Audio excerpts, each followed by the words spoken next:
자, 후폭풍이 잦아들지 않고 있습니다. 부산 북갑 국회의원 보궐선거 더불어민주당 정청래 대표와 하정우 후보가 유세 도중에 초등학교 여학생에게 오빠 호칭을 요구해서 성인지 감수성 없다라는 비판도 지금 받고 있습니다. 그런데 이 발언에 대해서 민주당 일각에서는 두둔하는 발언이 또 나와서 논란의 불씨가 점점 커지고 있습니다. 먼저 논란이 된 오빠 발언과 정청래 대표의 사과 그리고 국민의힘의 비판까지 함께 들어보겠습니다. 땀면이에요. 여기 정무 오빠. 오빠 해보여. 오빠 해봐요. 엄마 있어, 엄마? 엄마 여기 있어요. 엄마 안 왔고 이모 나가셨어요. 이모. 이모님 예쁘시네. 너무 예쁘시네. 아이가 논란의 중심에 서게 되어 상처받으셨을 아이와 아이의 부모님께 송구합니다. 하고 싶지 않은 사과, 피하고 싶은 사과, 그리고 그 속마음에 이게 뭐가 잘못됐지? 라는 정말 성인지 감수성을 지하로 파버린 사과라고 생각합니다. 오빠 해봐요. 정청래 대표의 발언에 대해서 민주연구원 김광민 부원장이 이렇게 글을 올렸습니다. 오빠 소리 한 번에 아동 성희롱까지 끌어오는 상상력이라는 표현입니다. 본인 머릿속에 온통 음란마귀로 가득 차 있어서 저런 상상력이 나오는 것 아니냐? 라면서 국민의힘의 비판을 지적하고 있습니다. 현재는 삭제가 된 상태이긴 합니다만 삭제를 한 이유도 사과의 의미보다는 선거에 영향을 줄까 봐서 삭제했다는 게 김광민 부원장의 설명입니다. 자, 60대 정청래 대표, 50대 하정우 후보, 초등학교 1학년 여학생에게 오빠라는 호칭을 요구한 부분, 이게 지금 김광민 부원장의 얘기처럼 이태규 의원님 그냥 상상력의 영역인가요? 어떻게 보십니까?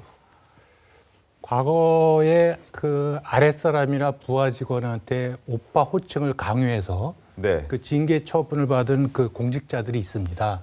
그래서 이게 오빠라는 호칭을 강요했을 적에 이 부분이 이제 성희롱이 될 수도 있고 네. 그럼에도 불구하고 지금 이제 말씀하신 대로 정청래 대표가 60대 아닙니까? 그리고 이제 하정우 후보는 이제 사실 40대 후반 50대에 가까운데 네. 이 어른들이 이 남자 어른들이 갑자기 초등학교 1학년 어린아이한테 가서 오빠라고 불러. 그럼 이 아이가 얼마나 당혹스럽겠습니까?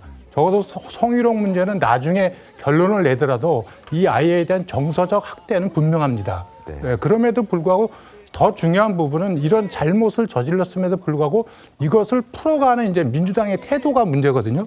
사실 정청래 대표도 사과를 하면서 아이가 논란의 중심이 돼서 죄송하다 이렇게 얘기됐거든요. 네. 왜 아이가 논란의 중심입니까? 논란의 중심에 쓴 사람들은 정청래 대표하고 하정우 후보죠. 본인들이 논란을 일으켰던 겁니다. 근데 말을 참 이상하게 비틀어서 사과를 하고 또 이제 지금 이제 민주연구원의 부원장이라는 분의 이야기는 도대체 뭐가 문제냐? 뭐 이런 얘기거든요.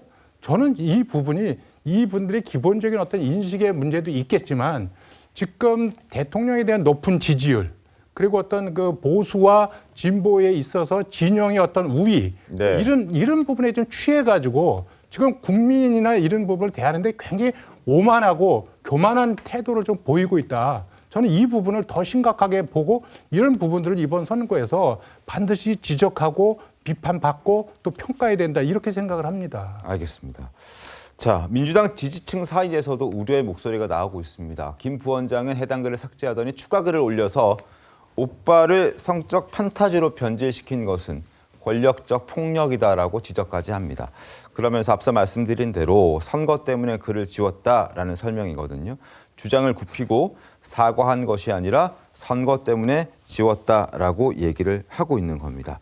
자, 이런 가운데 정청래 대표가 이번에만 오빠를 요구한 것이 아니었던 것도 확인이 됐습니다.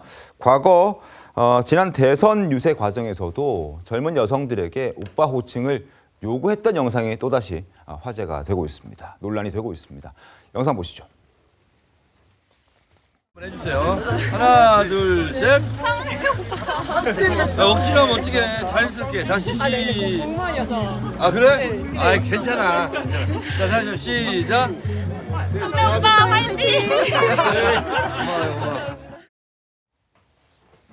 자, 김영주 의원님, 네. 저 때는 그래도 뭐 좀 양보해서 성인들에게 오빠를 요구했었으나 이번에는 초등학교 1학년 여학생에게 오빠를 요구했습니다. 어떻게 봐야 됩니까? 사실 문제를 짚고 넘어간다면 오히려 젊은 여성한테 얘기하는 게 더 심각한 문제일 수 있습니다. 사실은 초등학교 1학년은 성적 인지 상태가 아직 발전되지 않았기 때문에 뭐가 뭔지 모르고 다만 그게 과한 어떤 요구일 수도 있고 네. 뭐가 뭔지도 모르는 사람한테 갑자기 오빠라고 할아버지 같은 사람이 와서 얘기하는 것 문제가 될 수 있죠. 네. 민주당의 반응도 문제가 있습니다. 그러니까 이러한 그 정청래 대표나 하중우 수석이 아무나 유권자들한테 가서 호칭을 요구하는 것 자체는 과했다라는 진중한 어떤 사과와 네. 진정성 있는 어떤 문제 의식을 우리가 받아 안아야죠. 사실은 아무한테나 가서 요구하는 그것도 사실은 일종의 권력 행사고 폭력일 수 있거든요. 어느 폭력일 수 있습니다. 이제 그런 것을 인정하면서 그럼에도 불구하고 뭐가 뭔지도 모르는 초등학생한테 그 아동학대라고 고소고발까지 가야 되겠냐. 이건 너무 과하다. 우리가 앞으로 자제하겠다. 이런 정도 선이 적절하지 않았나 하는 것이고 지금이라도 정청래 대표가 다시 성인지 감수성 교육을 받아야 됩니다. 사실은. 아무한테 가서 교육을 다시 받아야 된다. 네, 그 아무한테나 가서 나이 어린 사람한테 특히 여성들한테 가서 오빠라고 부르라. 이거 사실 폭력적으로 느끼는 거예요. 왜냐하면 성희롱이라고 하는 것은 상대방이 그것에 대한 모욕감을 느끼면 그게 성희롱이죠. 성희롱죄에 해당되거든요. 네. 그래서 그런 부분을 특히나 아주 다양한 대중들을 만나는 분들은 특히 조심하셔야 된다. 이런 말씀을 드리고 싶습니다. 실제로 한 여성단체에서는 민주당이 이번 사건을 계기로 성인지 관점의 부재를 인식해야 한다는 입장도 냈고요. 교육단체에서는 정 대표와 하 후보 두 사람을 아동학대 혐의로도 고발을 했습니다.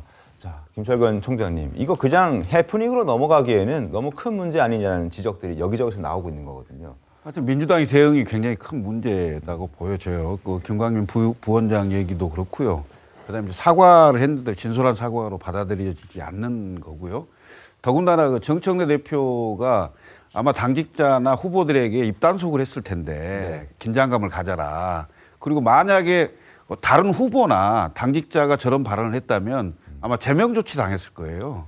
그럴 정도로 강력한 후폭풍, 네. 선거에서 완전히 전국적으로 표 떨어지는 소리가 들릴 만큼의 큰 일인데 당내에서는 아무런 조치가 없어요.